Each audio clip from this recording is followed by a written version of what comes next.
Hello mga kabibig! Welcome back sa ating bagong YouTube channel. Ito ang pinakamaingay ng YouTuber sa balat ng YouTube. Ako si Kabibig, maglabag-labag na tayo with evidence. Naku po, may sumo na si Madam Claire Castro laban sa Batangas RTC na kung saan humihingi ng damage suit si Congressman Niviste ng 111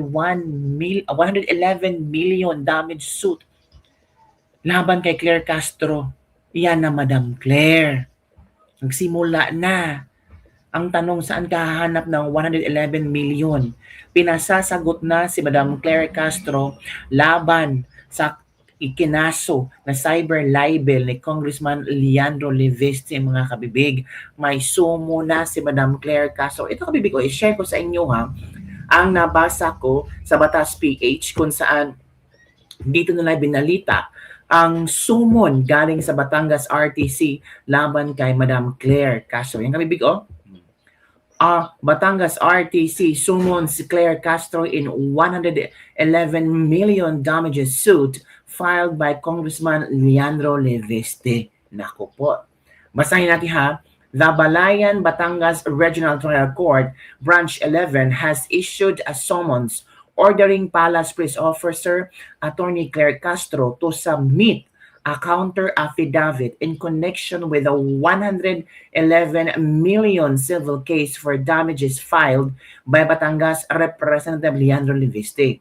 In its order dated January 28, 2026, the court noted that Castro's official address is at the new executive building in Manila. As a result, service of the summons will be coursed through a Manila Regional Trial Court in accordance with the Office of the Court Administrator, OCA, Circular Number 149-2021, which lays down guidelines on the service of the court processes outside a court's territorial jurisdiction. Uy, nagbago na pala ang address ni Madam Claire. Nasa new executive building in Manila. Wow, yamanin. To recall, Leviste filed the civil case seeking 100 million in moral damages, 10 million in exemplary damages, and 1 million in attorney's fees under Article 33 of Civil Code. The complaint stemmed from Castro's alleged false, reckless, and malicious statements concerning Leviste's purported interest in a solar power company. Yan na, ito na nga ang sinasabi natin, Madam Claire. Tinututuon talaga ni Congressman Leandro Leviste. Yan na. 111 instead of 110, tumaas sa 111. Bakit? 100 million for moral damages, 10 million in the exemplary damages, 1 million para sa attorney's fees. So a total of 111M, 111 million. Yan na, Madam Claire. So, ano ba ang reaksyon ng mga netizen hinggil dito? Sabi ng mga netizen, she can defend herself. She's a top-notch lawyer. Topacio and his lawyer, oo naman, 2 billion pondo niya ante, mani-mani lang yan. Tuloy lang ang kaso, it's been filed. So whatever the outcome is the court decision, let's go back to flood control. Public interest is not moral degradation for public servants. It is information based on data. And it is duty for every citizen to speak up. How much more a spokesperson, that's her job. At the end of the day, pera pa din ang nasa utak ni Congressman. Uy, binanatan si Congressman Leviste. Walang problema daw, sabi ni Auntie, madami daw luggages sa palasyo. Kayo ako ang mga sinasabi nyo. Respetahan na, bigyan naman natin ng respeto sa Madam Claire Castro, mga kabibig. Baka namumblema siya kung saan siya hanap ng pera. Pero I'm sure may marami namang tutulong sa kanya. Baka si BBM tutulong din sa kanya, di ba? Sayang maleta, naging bato pa. Ay, kayo talaga. Yung nagpa-blatter ka naman sa NBI, pero ang balik ikaw pa hinabla sa korte. Ano? Maglalabasan naman dyan yung double standard noon si Barsaga versus Razon na nanghingi ng damage 100. Dapat lang daw. Hindi kasi friend ng mama niya si Auntie Claire, kaya kinasuhan. Oh, yun mga kabibig, yun ang mga maanghang, mga supporters ni Madam Claire, mga supporters ni Congressman Leandro Leviste. At ito parang nagsisimula na talaga ang totoong laban between spokesperson Claire Castro versus Congressman Leandro Leviste. Nako, ito kabibig, may nakita akong video ng Congressman Leandro Leviste, mga kabibig ha.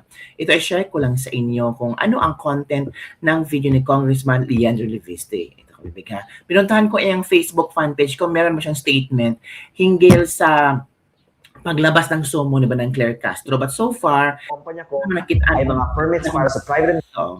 Ito yung maraming maling impormasyon ang kumakalat ngayon at nais ko itong linawin. So, linawin ni Congressman ang mga fake news. Let's watch this video. Maraming maling impormasyon ang kumakalat ngayon at nais ko itong linawin. Wala akong nakuhang kahit piso mula sa gobyerno, kaya wala akong ghost projects. Ang mga kontratang nakuha ng mga kumpanya ko ay mga permits para sa private investments gamit ang sarili kong puhunan sa sarili kong lupa. Hindi totoo na may 24B na multa ang Solar Philippines. Ang sulat tungkol dito ay ipinadala sa SPNEC, ang kumpanyang ibinenta ko sa Meralco.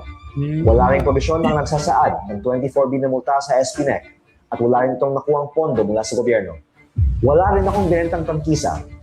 Ang kumpanyang naibenta ko sa Meralco ay wala namang prangkisa. Fake news si Madam. At ang kumpanyang may prangkisa ay hindi ko naman ibinenta. Ito, kita nyo talaga, Kabibig, kita nyo talaga dito sa, may mukha ni Madam Claire Castro dyan. Batas with Attorney Claire Castro. Pagbibenta, yung fake news pala yan. Ito yung isang rason kung bakit si Madam Claire kinasuhan. At ang kumpanyang may prangkisa ay hindi ko naman ibinenta. Kaya ako nagsampa ng libel case kay Claire Castro dahil sa pagpapakalat niya ng fake news. Agoy. Hindi rin totoo na 2% lang ang na-deliver ko sa mga proyekto.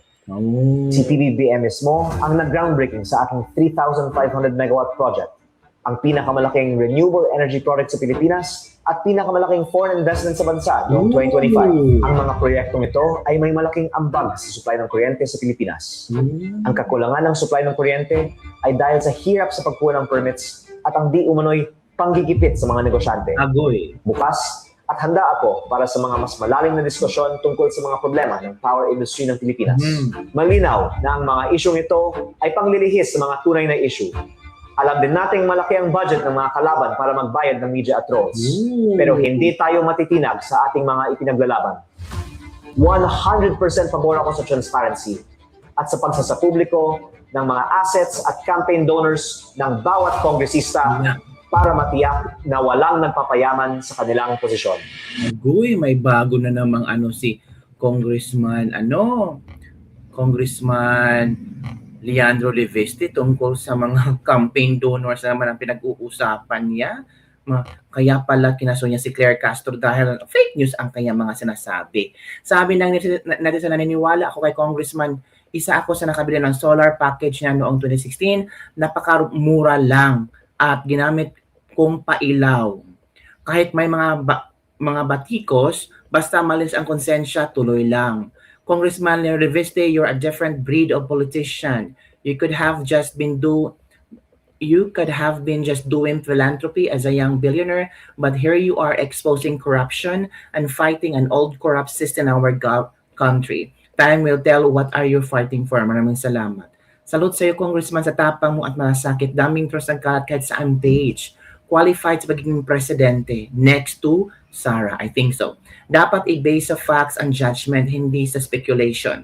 Saludo sa mga leader nag-invest sa renewable energy. Yan, kamibig ha?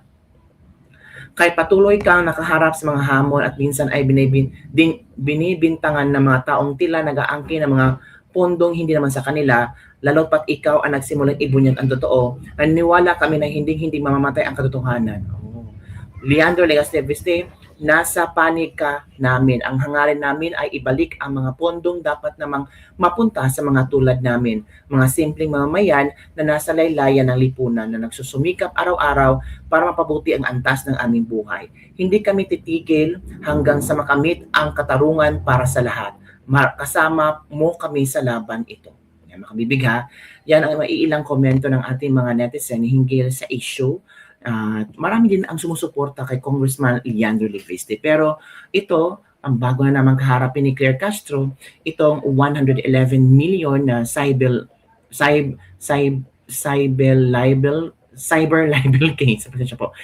libel case na may sumo na at kailangan na sumagot ni Claire Caso hinggil dito.